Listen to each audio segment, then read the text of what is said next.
أميرة ما شاء الله عليها كانت من الحالات الممتازة جدا في المتابعة، وكانت ملتزمة جدا بالتعليمات، وأقول لها العلاج تعمله بالظبط زي ما بقول لها. إيه، إلا شوية أنيميا عالجناها بشوية حديد، علقنا شوية حديد الحمد لله. كنا كام يا أميرة؟ 9 ولا 10؟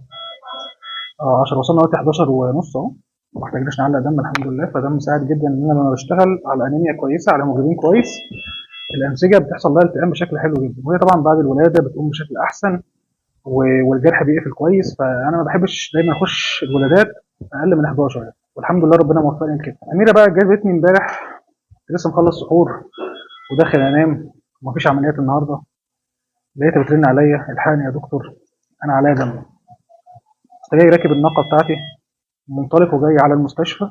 بصيت عليها قلت لها: يا اميره ما تخافيش، دي علامه الولاده نزلت، اللي هي العلامه السادة اللي كانت حوالين عنق الرحم، واحنا بدانا ولاده. احنا بدنا دلوقتي فاضل لنا على اول التاسع 5 ايام تقريبا او 3 ايام.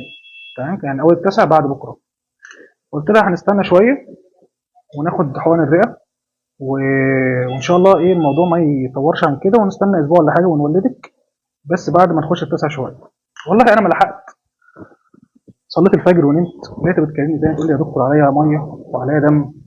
قلت لها: خلاص يا اميره، قررت الست اسيا انها تولد النهارده ولازم نولدها دلوقتي. واميره جت بسرعه، ولدناها بالسلامه، واسيا نزلت ما شاء الله زي الفل. مش مشكله المرمطه اللي احنا فيها، المهم ست اسيا تيجي بالسلامه وترضى عننا. شكرا.